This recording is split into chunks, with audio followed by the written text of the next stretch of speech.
What's going on, guys? Welcome back, and we're back with the second video in the TierMaker trilogy. Today, as I said in the last video, we're back with the Call of Duty competitive guns.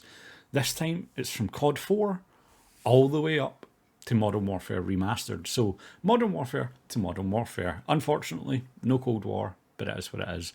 We'll get into it and we'll have a look at the guns as we go. Now, let's get started, shall we? So here we are. This time it's just S through D, and then we've got one for when we've got no opinion on a gun. Now, I didn't really get into competitive until Modern Warfare 3 Black Ops 2 time, but I did still play every other game quite a lot. So I do have an opinion on the guns, but it might not have been the meta or the competitive loadout or maybe the best at it. So we'll go with that. But anyway, straight in. COD 4, we've got the AK-74U. It was a submachine gun. It was decent, but for me, I don't know, it didn't really feel that good. I felt like the MP5 was a lot better than it. And speaking of the MP5, that is the next weapon. I felt like that was a fantastic SMG. In context, as games have evolved over the years, obviously we've got more attachments, better tuning, better balancing, but I still think the MP5 as a gun holds up pretty well, so we're going to put that in B tier, and the AK just slightly below it in C tier. Again, same as last video, guys, at the end we're going to go through, look at everything, and then restructure it as we need to. Now, next in that game, the M16, the One Burst King. This gun was so broken. And it felt good to use. It felt good to use. It could one burst. It was lethal. So we're going to put that in A tier because that really was just such a good gun. Now, moving into World at War, we have got the MP40, which, I mean, I didn't use it that much in World at War, to be honest with you. I really didn't. It was more the Thompson and I believe the Guerre 4.3. I think it was that I used. I really enjoyed mixing it up at that point when I was playing Call of Duty. But this thing was absolute madness, especially if you ran Juggernaut with it. I think it definitely deserves to be alongside that MP5. And then I have no idea what gun that is, so we're just going to go with no opinion. Now, next up, we have got the FAMAS. Is that the FAMAS? I believe, yes, that's the FAMAS from Modern Warfare 2. Really didn't use that gun much, to be honest with you. I really didn't. When I did use it, I didn't really enjoy it that much. So I can't really give an opinion on it. And the UMP hits legendary. It's going in A tier straight away. Same as the next gun here, the MW2 ACR. Now, I like this one, but not as much as the MW3 variant, believe it or not. Now, that we're going to sit in there nice. And then, after that, the one, the only, the 4-gun meta that anytime you played this game, you were always going to see it. The Black Ops, FAMAS. Arguably just as broken as the FAMAS at the start of Cold War, but yeah, it was a do-it-all gun. It was what nowadays is considered a flex gun. In other words, a do-it-all, gets you out of crappy situations gun. So, again, it was really good, but because it was one of those do-it-all guns, you've kind of got to give it S tier. And then next to that, I believe, was the AK-74U from Black Ops, which I have no opinion on. I didn't really use it, to be honest with you. Now, next up, actually, we're going to move. We'll keep that there. Next up, as I said, my favourite, my baby, the MW3 ACR, S tier, straight away, no question about it for me. The MP7 goes in straight at A tier. I loved this combination of weapons during Modern Warfare 3. Not only were they the competitive guns, they were the pub stomping guns, and the amount of times that we'd party up, go get nukes, everything. Like, just so many memories with these guns. Both sides of competitive and pubs, legendary guns. So I've got to put the ACR in S tier and the MP7 in A tier. The PP, I didn't really use it. No opinion. MSMC, it's another legendary gun. It goes in S tier. It was a fantastic SMG.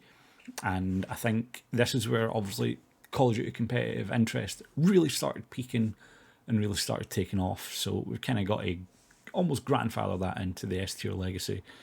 AN-94, I thought it was a good gun. I thought it was a decent AR.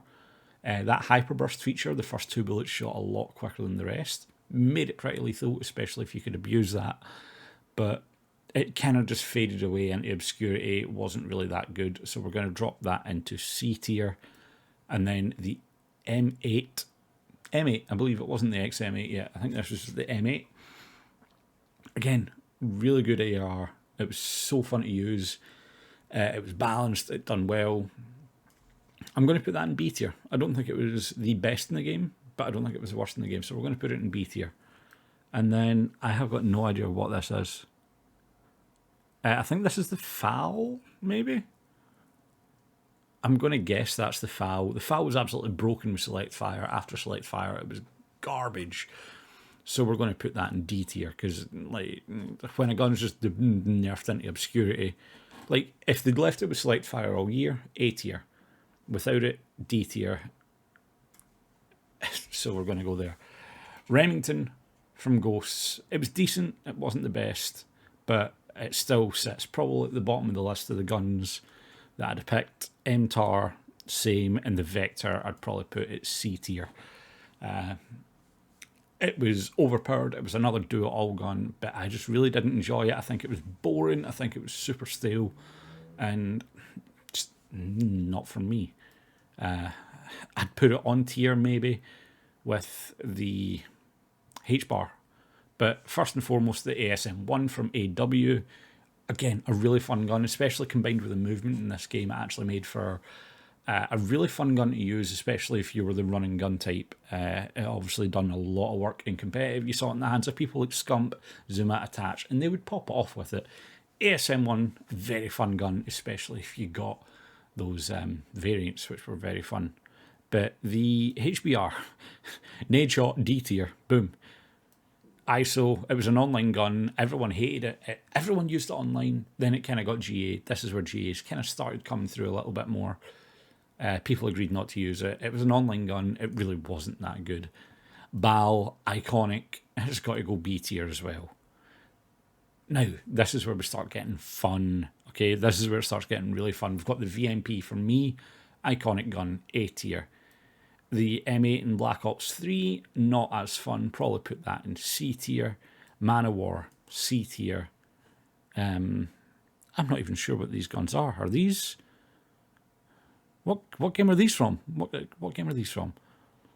Is this... Oh, this is IW. Right, okay. So I cannot remember the name of the sub from IW, but it was pretty much useless first half of the year until it got a little bit of a buff. And then you started seeing a lot more people running it. So I'm kind of going to put that in C tier. K-Bar, it was kind of the in-between. This wasn't really a do-it-all gun, but it was still pretty lethal at like kind of the medium range. So I'm going to put that in B alongside the NV4. The NV4 was that like ICR type, long range, just absolute beams kind of gun. Bar got GA'd, so no opinion on it. What's that one? The FG GA'd, no opinion on it. PPSH was a good gun, and so was the STG. They're both going to go in C tier. Again, I enjoyed the game, but I didn't really have too much of a experience playing it competitively, especially in the second half of the year after the proper update came through that made everything a little bit better for us. Now, Black Ops 4 ICR with double grip, that thing was insane. SOG, after it got changed to hit scan, probably the best weapon in Black Ops 4. And the Maddox was another one of those do-it-all guns that was very, very fun to use. So we're going to put that in B tier as well. And then onto Modern Warfare, the last guns last year. We've got the M4 and the MP5. The MP5 with the 10mm rounds, absolutely broken. Another do-it-all gun, but it was just so boring. It was so stale. So we're going to put both of them in C. That might be a little bit biased, but for me, it kind of fits. So we're going to go through this again right about now. Now, no opinion. I've got no opinion on these. Can't really talk about them too much.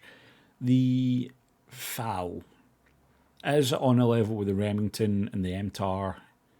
Yes, but the issue is I can't really put these two weapons for AW any lower, because then I'd need to bump these three up, and I don't think they're in the same tier as these kind of guns.